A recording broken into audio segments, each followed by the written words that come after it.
and it is a nationwide program that started in Kansas City with the Kauffman Foundation, and we are the 17th community to start 1 million cups today. Bismarck, North Dakota is also launching today, and by the end of the month there will be 20 communities, including one international, that will be hosting 1 million cups every Wednesday at 9 a.m.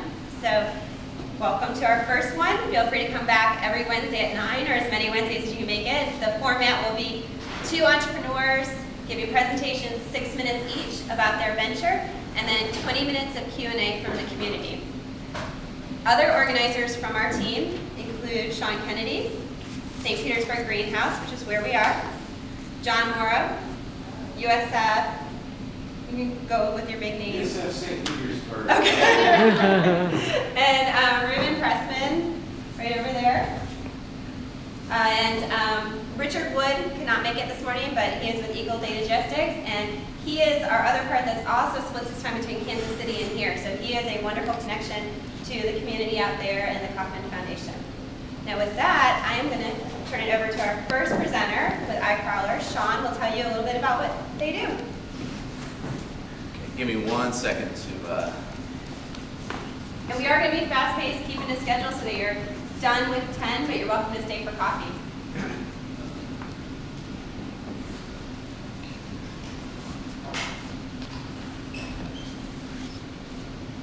Okay, this thing's really nifty. Just let me know when I'm ready to go. Go. So my name is Shaun Rubrecht, founder of Eyecrawler, and I moved to St. Petersburg back in 2011, and I started to notice a pattern. Every week I'd go out with friends and we would have the same conversation. Where do you want to go? I don't know, where do you want to go? And we would drive around from place to place looking for the spot with the best scene. An incredible waste of time. And I thought to myself, there has to be a better way, and I created Eyecrawler. Eyecrawler is the first micro-reporting service. So Twitter was the first micro-blogging service. And what we've done essentially is turned our users into on-the-scene reporters, giving them the ability to show their perspective, where they're at with the world. So if you're looking for content, Eyecrawler gives you the ability to shine a spotlight on it. Probably should have said, I just upgraded to the new iOS and I don't have much time, so I might have to tap that a few times. So Eyecrawler gives you the ability to shine a spotlight on a geographic area and pull a live content stream from that area. Other solutions like Google Maps or Foursquare also let you search by geographic areas. So maybe you're looking for bars within a mile of you. They'll show you a map of bars within a mile of you. But you can't actually click into those. We found a way to crowdsource human perspectives. How amazing is that? So I'm talking about nightlife and events, but the relevancy of our platform goes beyond nightlife. So imagine going to the beach, and before you go to the beach, you want to see if there are crowds or if there's available parking. Or you're going to buy a ticket for a festival for your family. Before you buy that ticket, you want to peek inside to see if it's going to be worthwhile. Or imagine this, a few years ago we had the Arab Spring. If Eyecrawler were around, you could select that area in the world and see a live feed of what's happening before it's even on CNN. So recently Google acquired Waze for $1 billion, and Waze is a driving navigation app. I'm sure some of you have used that. They're crowdsourcing traffic information. Eyecrawler is a life navigation app, and we're crowdsourcing everything else.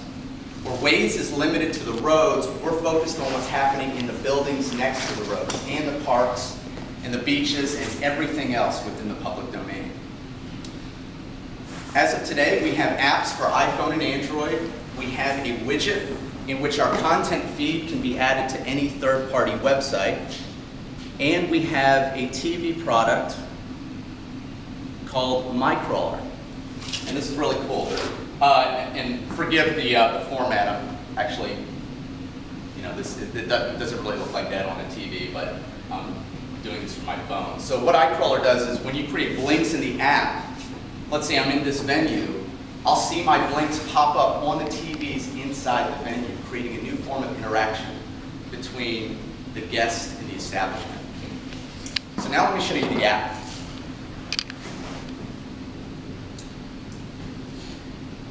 So we designed it to be intuitive. Oh, what happened? Yeah, sorry about that. Okay. I apologize if I'm in the way for some of you. We designed it to be intuitive: profile, comments, messages, self-explanatory.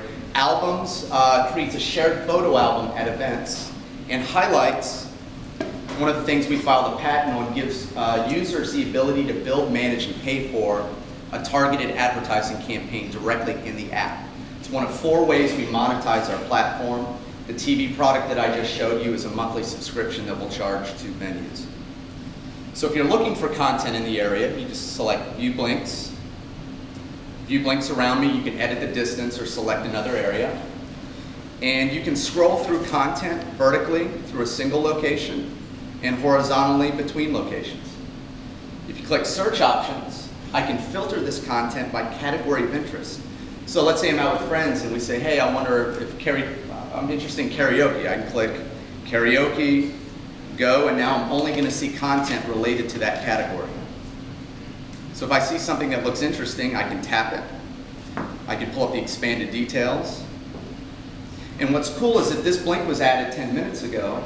If I add a comment, I'm now interacting with a person who's already at the location. So I can ask them additional questions about what's going on. I can even click this user's username, pull up her profile, and see additional details about her, and even send her a private message. So where we're at now is, where am I? Okay. We've built everything. We're in bootstrapping mode at this time. So we're trying to market with a $0 marketing budget. We tested a few ways to get it out there, and we found a method that was highly effective. We assembled a team of volunteers, sent them to events on a nightly basis with 2 objectives: to create content, because we have to create content before we get users, and to interact with the public to get them downloading the app and adding content themselves. And it was highly effective. This method can be easily replicated in any city in the country, and right now we're just waiting on money. So we're looking for investors. So we've built the platform, we have the engine, we just need to fuel it. Any questions? Perfect.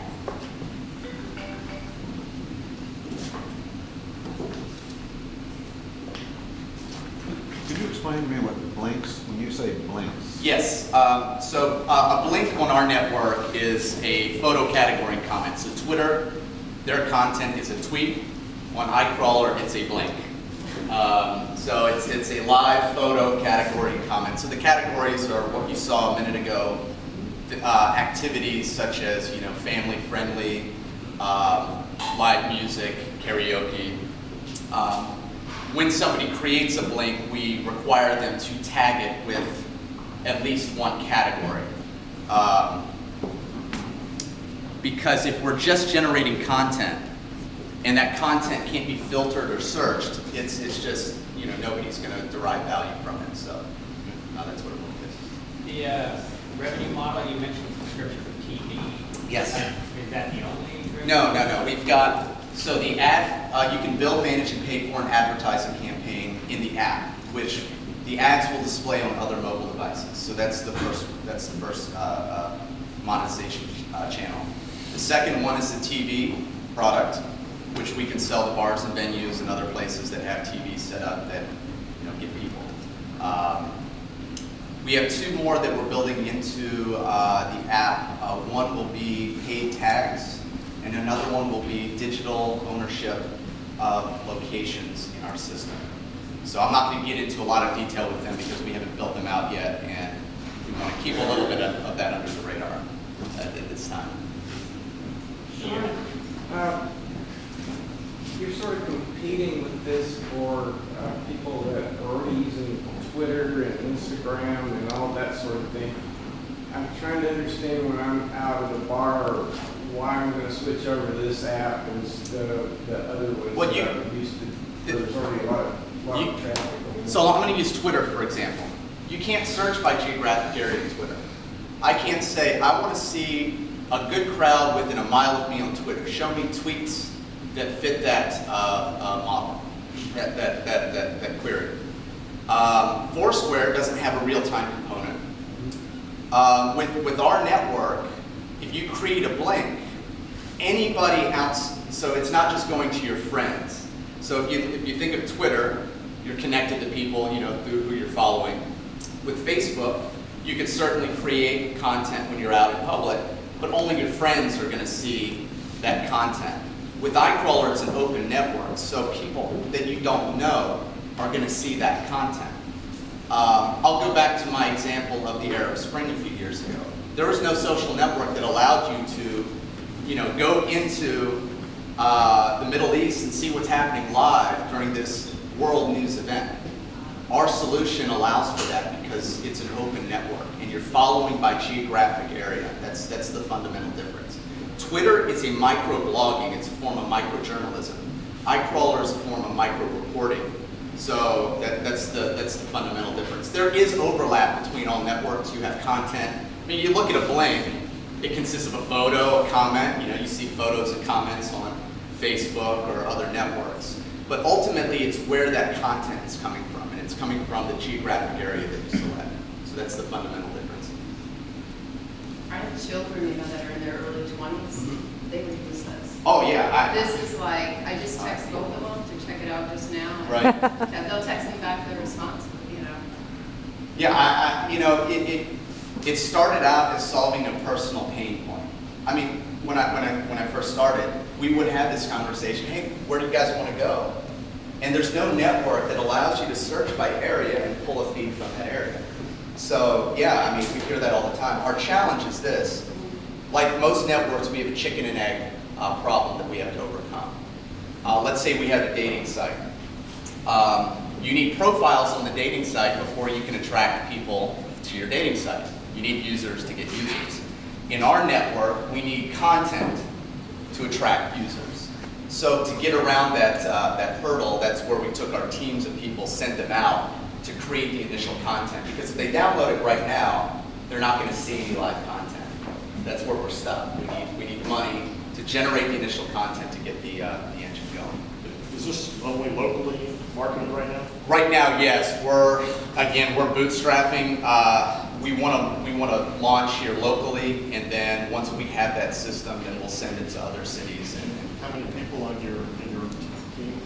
So my co-founder Greg has a software development firm. And what's nice is that they have a team of engineers that we can pull from for development reasons. But on the business side, it's just me. I'd like to hire some people, but again, we're limited. If I could get some money, then there's a lot of options. Have you talked to concierges at hotels or something, so they could recommend your app or something, and then they localize on their recommended places? Yeah, that's that's actually on our list. So we found groups of what we call power users. If you're a bar or venue owner, you should be adding blinks on Eyecrawler because it's free promotion for you. If you're a DJ, band, or event promoter, again, you're a power user. Concierges would be a great referral source, and yeah, absolutely. But it goes back to the chicken and egg problem. If I go to a bar today, and we've already run into this, they look at it and they're like, wow, this is amazing. Let me know when it gets going, and we'll start creating content. So they're waiting for other people to start using it before they'll start actually engaging. What I ended up doing a few months ago is forming a team of volunteers. And we sent them out to events. We had amazing results, but they're volunteers. We can't really coordinate, people don't show up. To launch it in any market, and here are a few of the numbers. We need to cover 10 events a day for 2 months, every single day for 2 months. And what we know is we'll get 30 new downloads of the app a day. And we know out of those 30 new downloads, that 10 of those people will start blinking almost immediately, creating content. But we have to sustain it over a period of time to establish the behavior. So I could go to a concierge today, and he could recommend it. But if there's no content in there, nobody's going to derive any value. So that's where we're stuck right now, is we need to market it. We have no money to do that. So. Could you explain your revenue model one more time? It sounds like there were two forms of revenue. Yeah, we have four. We have two that we're going to be building in. The two right now The first one is the ability to build an ad campaign in the app. And that advertisement will display, I don't know if you noticed on, I can pull it up real quick.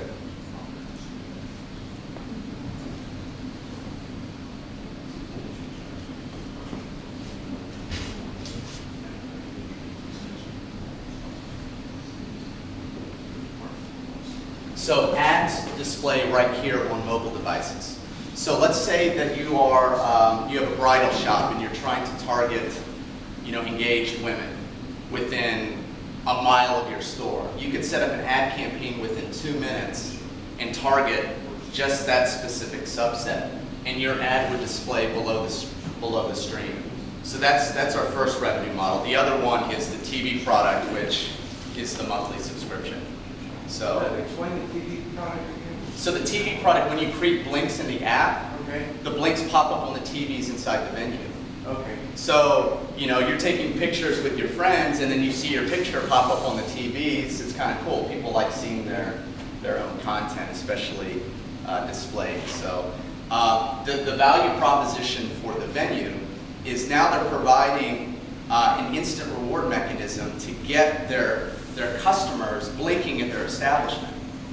So now they're creating free social media content, which is ultimately driving more people out to their venue.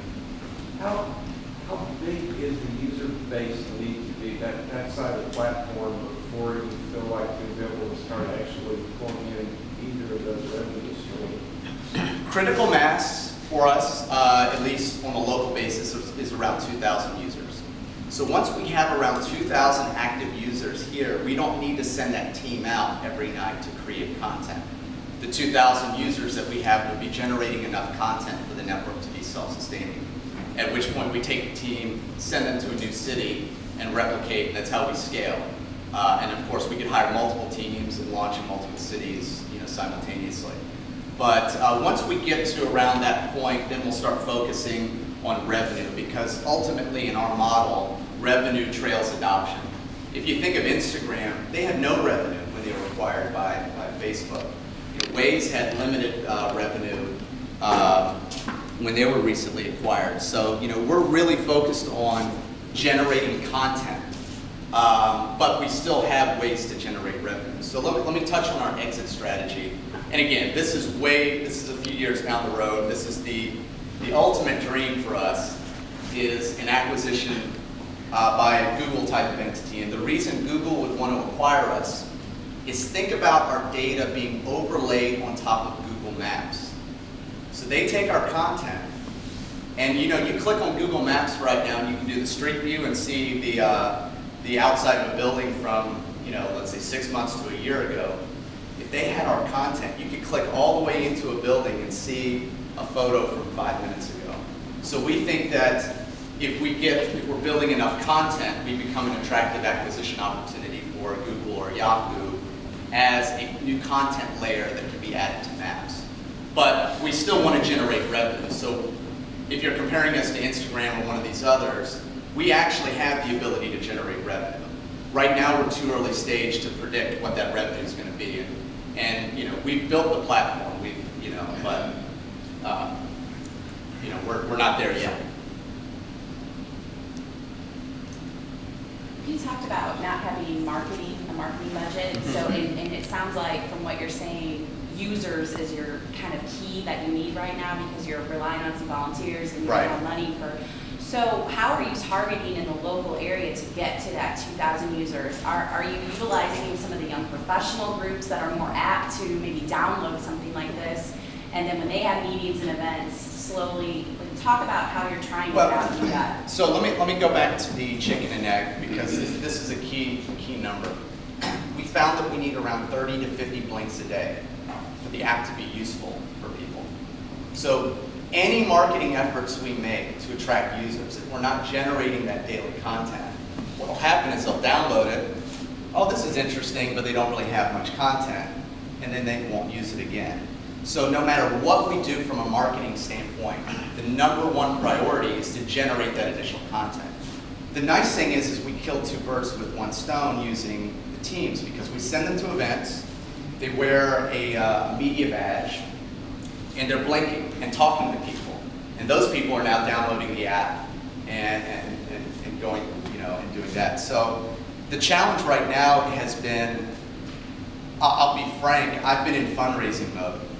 I've been traveling around trying to raise money, and if you've ever been in this mode before, you know that it becomes a singular focus, and it's hard to to try to concentrate on these other things. So what we're going to try to do is organize another team of volunteers. But I mean, if you think about it, we need to cover 10 events a day, every day for 2 months. We could do that with a team of 6 people working 12 hours a week. So if we had $5 grand for, that covers our team for a month. 10 grand, somewhere in the 10 to 15 grand range would effectively launch it in this market. We don't have the money. Is there a limit to the length the link can be? In terms of the bandwidth with what you're dealing with? It's a photo. So Blink right now is a photo category comment. Okay. The reason we didn't go with video is because of that very reason, bandwidth. The other problem with video is you want something that can be quickly scrolled through and searchable. I'll give you an example. One of our competitors is a company we just found out about called Kuzu. They're in San Francisco. And Kuzu is they have people take their cell phones, put it in their windowsills of their homes or offices to live stream what's going on outside. And for me, it was a little bit of a head scratcher because all you see are intersections and the outsides of buildings. And they just raised $2.5 million at a $20 million valuation with only a few thousand users. So I'm like, what do I have to do here to get some money? Because, we have look, at the end of the day, it's got to be, not only do you have to create content, but then it has to be relevant content. And then you have to be able to search it and filter it, because if you can't do that, then you're not going to be able to, ultimately it's about making decisions. If you can't make decisions and you're just scrolling through a bunch of junk, it might be entertaining for a minute or two, but it's not an app that you're going to use on a consistent basis because it's not helping you make decisions.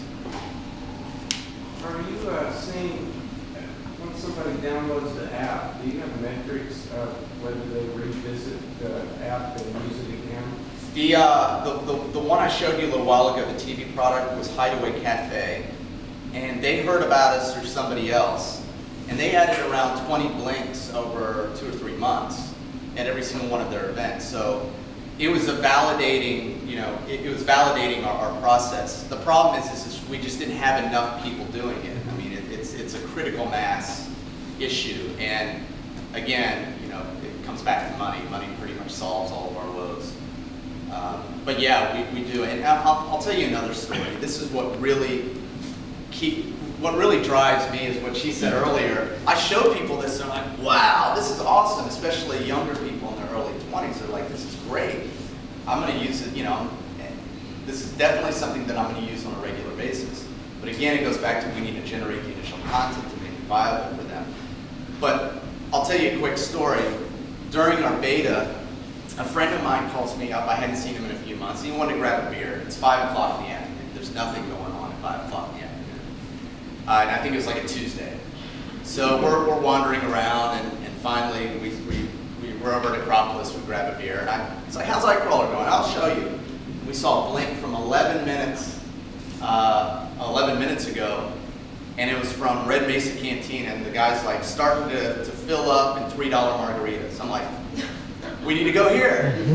And we left, we went there and spent about 3 hours there. And that was when we were only generating about 4 or 5 blinks a day. And I derived value from it. And it's like, it was a eureka moment. Wow, it's working. And the thing that you guys don't see is all of the steps that it took to get to that point. I can't tell you how incremental progress is when developing a platform like this. It's very time-intensive. So Shaun, what can we as a community do to help you? The biggest need we have, we've got, I've got advisors, we've got a product, and we have a strategy already in place. But, it doesn't matter what strategies you have if you don't have the money or resources to implement them. you're stuck in neutral, which is where I'm at right now. So the two things that we would love to have are to A, find an investor, or two, or three, or whatever, or maybe find a strategic partner that has the feet on the street where we could implement the strategy of sending people out. Again, we want to cover 10 events a night. It's only 1 hour each event, so that's 10 hours of labor, but we need a small team of people to do it. I can't do it alone because I can't be in multiple places at the same time. So either investors or maybe a strategic partner that would be able to provide these feet on the street to help us launch in this city and maybe others. So those are really the two biggest things that I could hope for at this stage. Are you looking for volunteers to do the street on? We have 2 minutes, so this is the last question. Sorry. Yeah, we're going to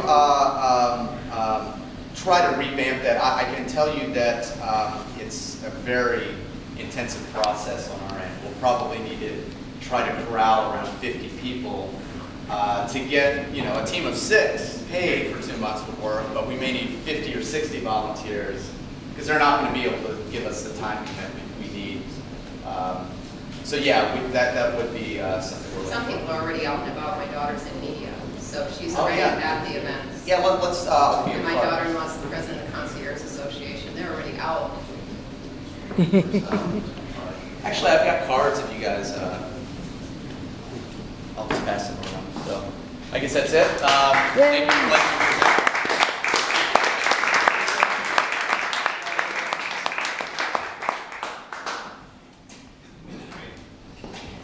Thank you, Shaun. Please, everyone, download from the App Store, Eyecrawler. It's awesome.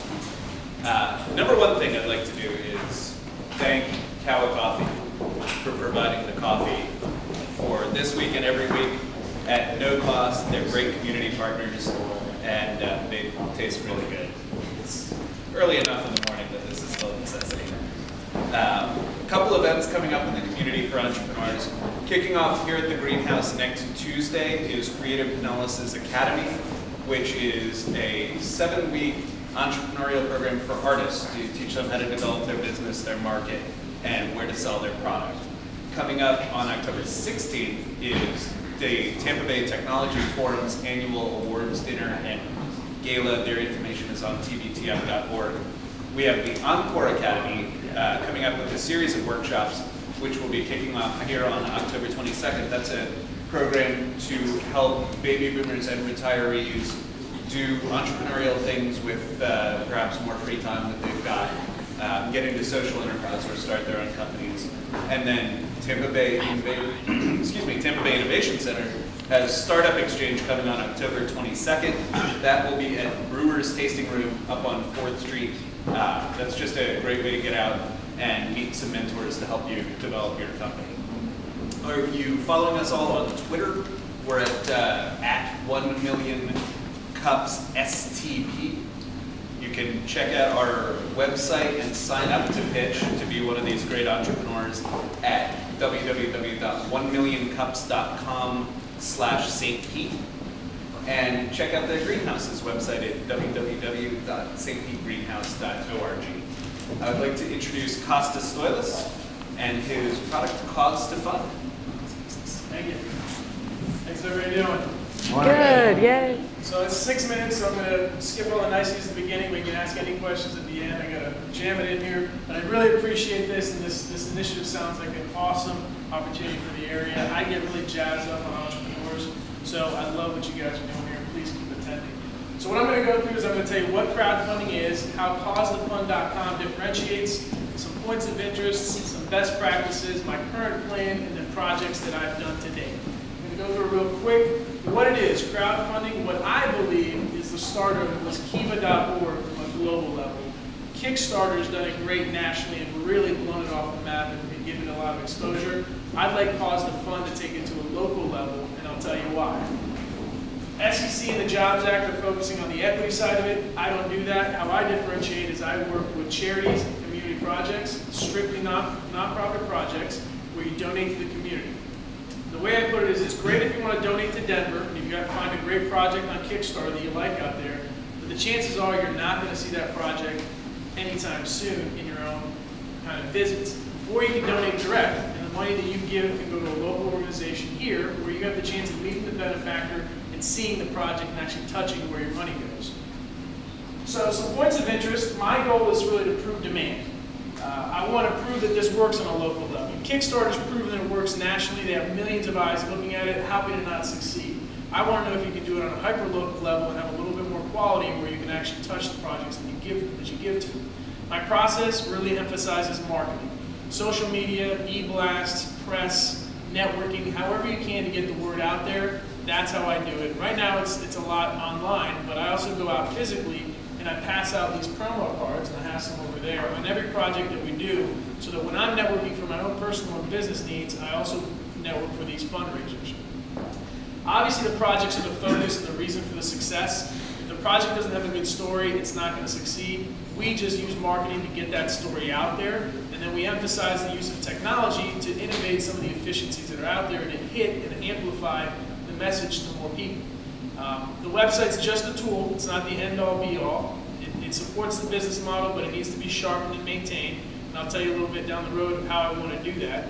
But that's what it is. We use video. We take a video of the project and the campaign. We put it on the site, and we blast it out.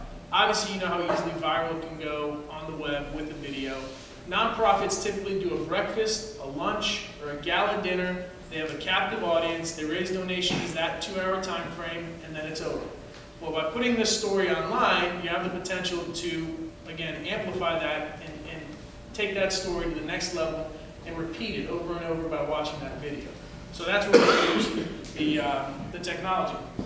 Points of interest, actually best practices. Let me tell you what I've learned by doing this. Because I'm trying to prove demand right now, small, manageable amounts are a lot better than big, huge projects because it's still trying to get legs on the hyper-local scene. So short time frames, small amounts work. The project has to be committed. They have to push it themselves as well as me pushing it because I found from studies out of the UK that crowdfunding works where 50% of the donations come from the project pushing it themselves, 25% from the platform pushing it, which is me and CauseToFund, and the other 25% just come through viral networking and getting out there. So they have to be committed. You should have a seed donor up front so that there's some money in the bank when people go to the site and take a look at it. There's a buzz there. And it'd be nice to have a match donor at the end. There's a corporate sponsor that comes in and doubles it and again amplifies the donations. The video I already talked about, it's got to be compelling. I want to pause here and tell you about partners with local businesses. People don't donate to get the perks. They donate because they like the cause, they like the project. But it's nice to have them, rewarded with something. A free drink, a free appetizer, a free t-shirt, maybe a gift certificate, a free hat, whatever it might be. I urge people to have those. It's not the reason people go there, but it's a nice to have. Obviously, coordinated marketing efforts, because we emphasize marketing so much, it's critical, and I work with the organizations to do that and coordinate posts, shares, tweets, retweets, press, whatever we do. My current plan is really to drive traffic to the site. I want to get as many people there just to prove that it works and keep funding these projects. That's the ultimate goal right now. I do want to improve the video skills and the talent on the site, but I believe as traffic gets there, that'll come on its own. Soliciting corporate sponsors is very important to me. Works hand in hand though. The more people I get to the site, the more potential I have for a corporate sponsor to want to give. And then having that corporate sponsor amplifies and doubles whatever we get for the donation. And I'll show you how that's worked in a past project.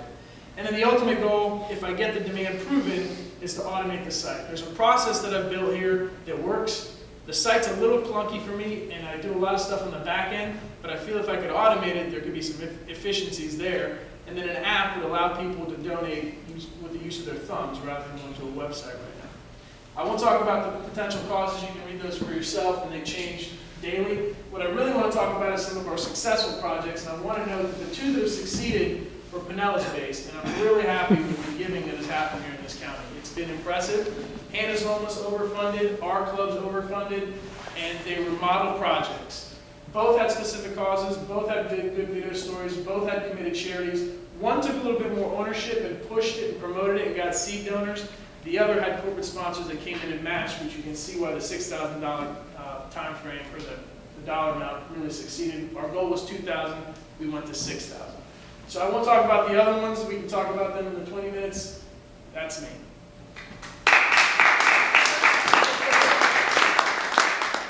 I wasn't too rapid fire. I gave this presentation in 30 minutes to a chamber earlier this month, so I got some statistics out just so I wouldn't bore you guys.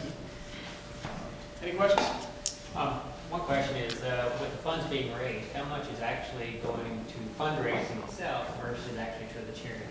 Percentage basis, because that's always one of the questions people ask. Okay, so the way we code it is it goes directly to charity. It goes, when I set up the project online, I ask for their PayPal account, so when it's donated, it goes right to their account. I don't collect it and pass it through. It keeps the integrity of the charitable, the taxable contribution in place, and then they control the funds. There's a $150 setup fee for me to do the video and whatnot, and there's 5% of the raise. So you can do the math depending on what we raise, how it comes back. But I don't take the money, I don't hold it, I let them do it, and then we true up at the end. So like Kickstart, they don't have to meet a certain amount for the money to get turned over? No, there's two models. There's, take it as it comes in, or you only get funded if you reach that goal.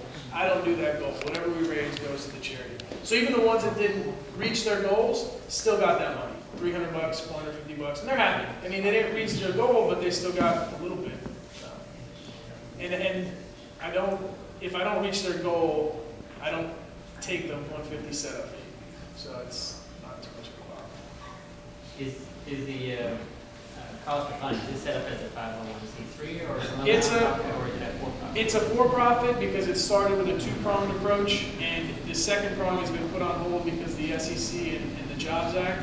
So I've been focusing on the nonprofit side and raising money for charities right now. And just again, to prove the model, prove the demand. We actually have a current project that just launched on October 1st. I don't have enough time to talk about it, but it's the Crisis Center at Tampa Bay. And there's some promo cards there at the table if you want to take a look at it. I really want to make that one blow up as well and succeed for that. That will help improve some of the demand.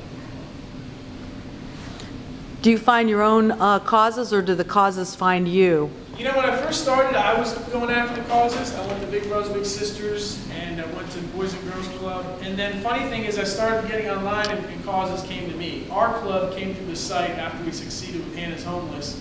And Art O'Hare is just an amazing guy locally and was researching crowdfunding and found us and said, hey, I'd like to check this out. And we worked about 6 months to find the right project. Because initially he wanted to raise $26,000 for a truck. And I just told him, honestly, so that's way outside of my purview. I'm not there yet. The demand, I don't want to fail for you. Let's try and find a smaller project. So we found the $2,000 project, which was books for kids at their summer camp that just launched and funded in June. Cool. Is there an application process so that you make sure you get the right CauseToFund, the right groups? Yeah, I do. I interview them. There's an application online, so the form comes to me, and I review it to make sure that it's something I can handle, it's the right dollar amount. The key is it doesn't go, this can't be for a slush fund, a general fund. You have to have a project so that whoever donates can actually have an opportunity to see the project, right? So they can see the books that were raised for the summer camp. You know, they can see the Hannah's Homeless book when we raised money last winter for clothing and a storage unit for homeless people during the winter to keep them warm. So you got to be able to have something to see. So once they're approved, then it's self-managed at that point? They manage it themselves as far as events? Like if the American Cancer Society gets online for their events, can they continue to schedule other events and different things? Well, no, that's why it's not automated yet. I do a lot of back-end work, so it's really a WordPress platform that I manage. So I have to approve the charity because I do a lot of the work, and it's not something that they log into. There's no administration platform. That's what I'd like to get it to, but I didn't have the funding to do that. And I said, you know what, I'm just going to go out with something and work it myself. Is that a funding issue or a technology issue? Funding issue. Funding issue. It's completely self-funded.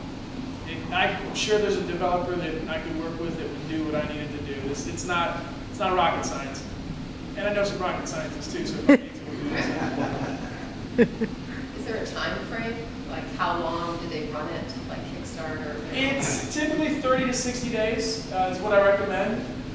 30 is pretty short, pretty quick. We did that for our clubs, but they just had a need, and we went gung-ho at it, and two corporate sponsors, BB&T and PNC, really helped us reach that. And without them, it would have been tough. Where do you want to go with it? What are you looking for in terms of you need donors to you, or what's your next step? I really just want this next project to succeed and take it from there. I mean, it's not anything that I want to push too fast. I want to prove the demand. It's got to work on its own. It's got to be organic. If I can prove it locally, I can find a way to scale it, right? Because it's hyper-local. Maybe you can pick it up, take it to Orlando, take it to Sarasota, take it to Atlanta, and kind of use the same process that was built. But for right now, I just want the next one fun, and then see how it goes. My goal over the summer, because I had two charities that I was talking to, was to run two side by side, Pinellas County, Hillsborough County, and just see if they could both work out. Unfortunately, one of them did not decide to go with me. They said, we're just going to go a different route. So I couldn't do that, a little challenge to myself. So for now, I just want to fund this one. No lofty goals. Just want to get the crisis center their money. Long term, when you're automated, is it something where your organization is actually still involved, or is it become kind of just a technology platform that people like a not-for-profit would be able to take a white label platform and use it for? Good question. I don't want to ever make it a white label, because I like being able to consult and vet with them on the best practices, because after every project I've learned new things of what works and what doesn't. And so I'd like some of the back-end stuff on the website to be automated, but I still want to be able to talk them through the process, because it's marketing. At the end of the day, it's how do you get out there the best way via social media? How do we get the press involved? How do we work together at networking events? What kind of promos can we do, contests? So it's more than just the site. The site really is to automate some of the little things that really take up hours of my time at night when I come home and people logged in and they donated and this and that. So does that answer your question? It does. That makes a lot of sense. Why do you think the ones that have been successful have been successful? The charities were committed to it. They took ownership and they pushed it.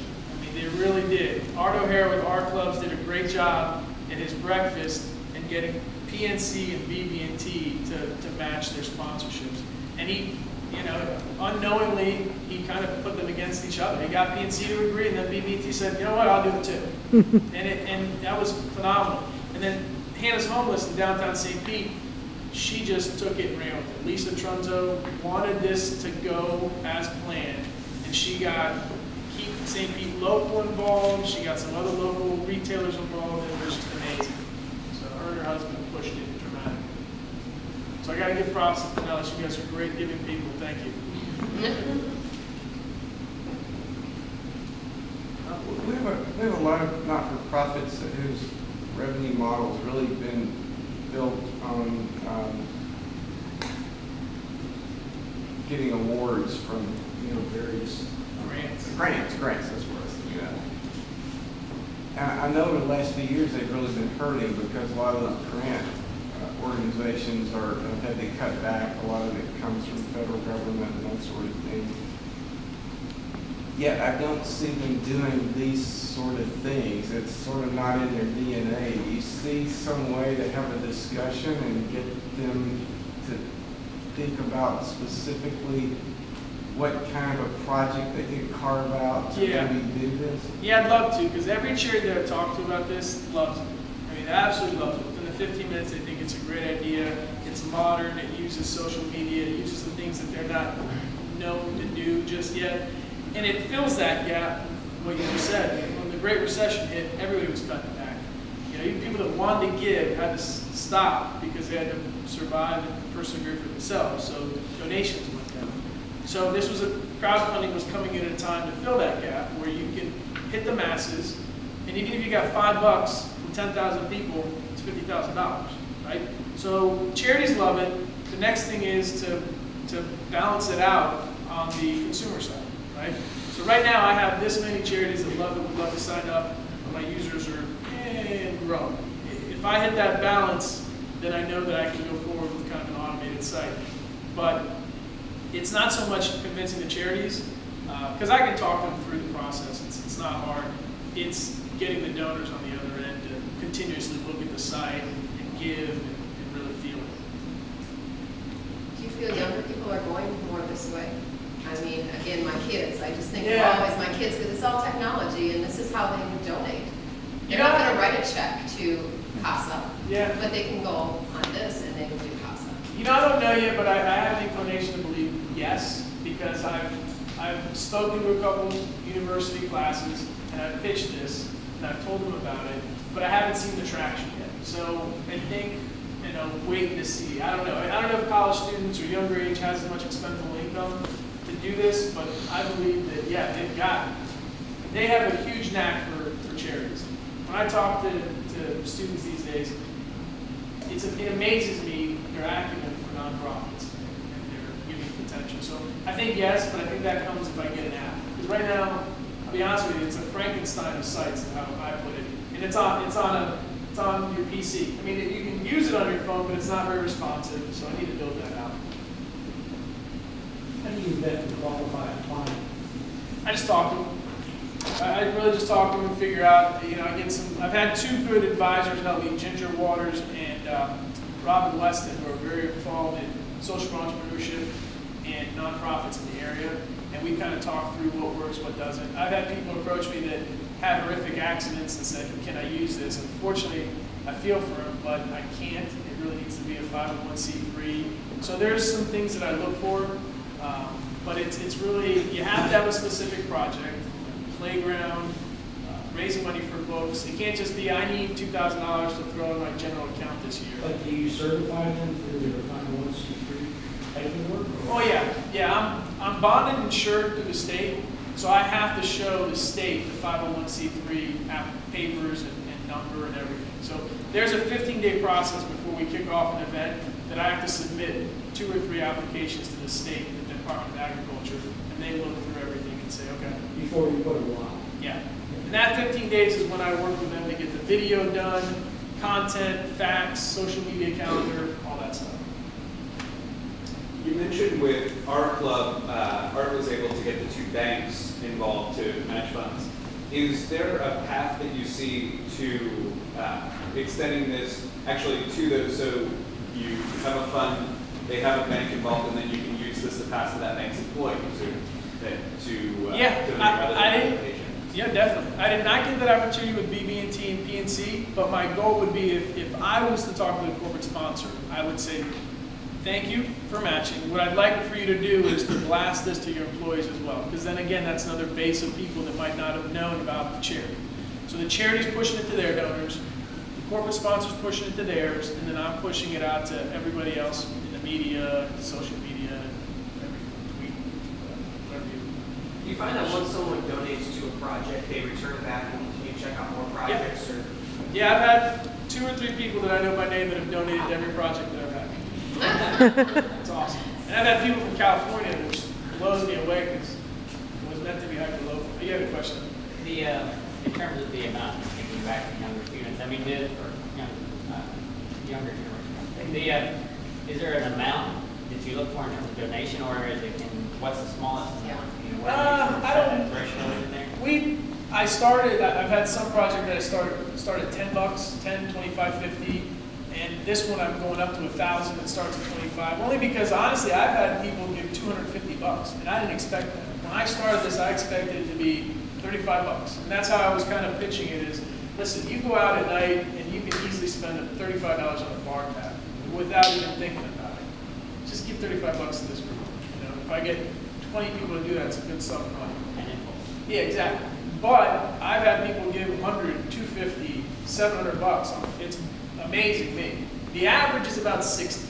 And does I guess, since it's tax deductible in essence, does that come back then from the charity itself to the actual person, or do you handle that? Nope. That's why I code it so it goes right to their account, so that integrity is always kept. The platform is strictly marketing. When they get the donation, it goes to them. I just get the data of who it was, and then I give that data to the charity. And then that's also nice because at the end of the day, when we true up, that 5% fee that the charity pays me is tax deductible to them because it's a marketing fee. So there's not breaking any barriers there. If you've got a not-for-profit that's just launching, what's the chances that you will vet them and say, well, you're just starting off, get a little traction? Depends on the story. Depends how compelling it can come through on the video and what they're hitting.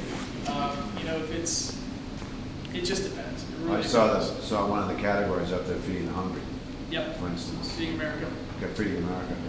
Hannah's Homeless coincidentally was just starting up, so they did a good job of leveraging this to also go to an attorney and finish their 501c3 papers. But the purpose was not to do that, it was to get them clothes and shelter for keeping homeless people homeless.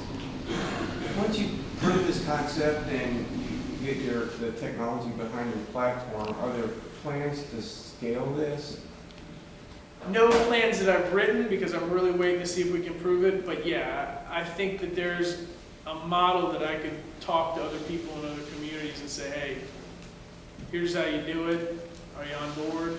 So you provide more of a plan for how to do it. A plan and then mirror the website to be for their community.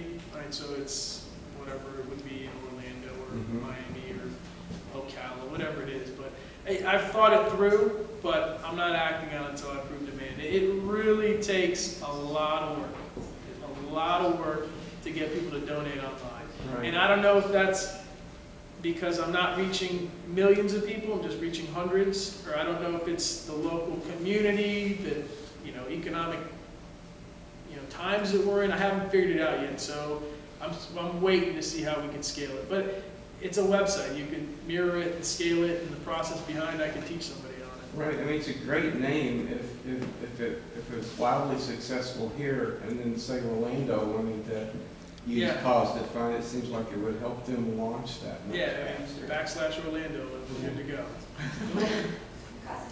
You talked about a couple of people being return visitors and return givers.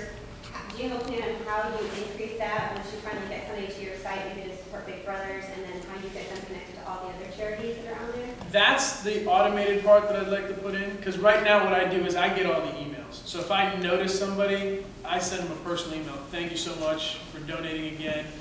If you get 4 of your friends to donate, I'll match whatever you give up to $25. So it's little incentives like that personally to try and get them to get it out there. That's the automation. You could easily code it to do that. If you get that thank you, this person's donated again, boom, trigger, send out something that lets them share it. I just don't have the technological skills to do that right now. I used to have an IT mind, and then I got into real estate. Bad with it. Any other questions? So I work with an open source project, and we do a lot of this stuff. So one, on the tech, I can just give you a website that would do everything you just did. That'd be great. Because that's what we do. But the thing is that I want to bring up is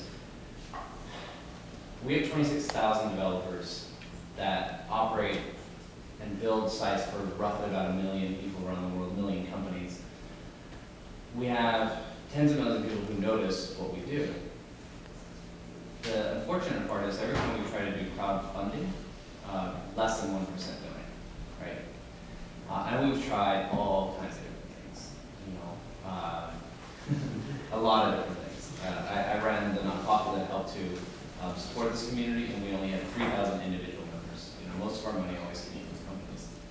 But recently we launched DrupalFund.us.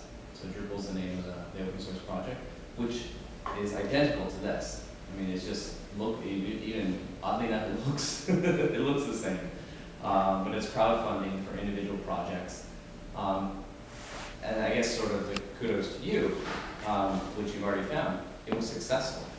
We've tried all kinds of other crowdsourcing things, but when we marketed it specifically on a website that was very specific to the project, not buried in like a Kickstarter thing, or Indiegogo, or even on Salsa or Quintera. I mean, I can name so many other ways you can crowdsource things, right? The tech is there, but the marketing, when we brought it and made it local, seemed to work.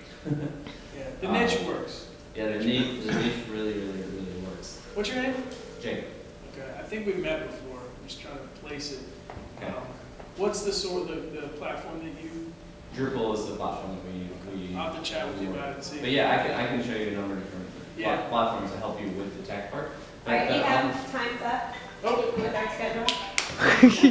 Niche definitely works. There's Yeah. MMA fighting crowdfunding. It's crazy. I mean, once you get detailed, it's So, Kostas, what can we do for you as a community? help me share this current project that's over there for the crisis center. Just promote it. If you could donate, I would appreciate it. If you could just share it and pass it on, I'd also appreciate it. I want to get the traffic there. I want to improve the demand, and then we'll figure out next steps. Thank you. Appreciate it.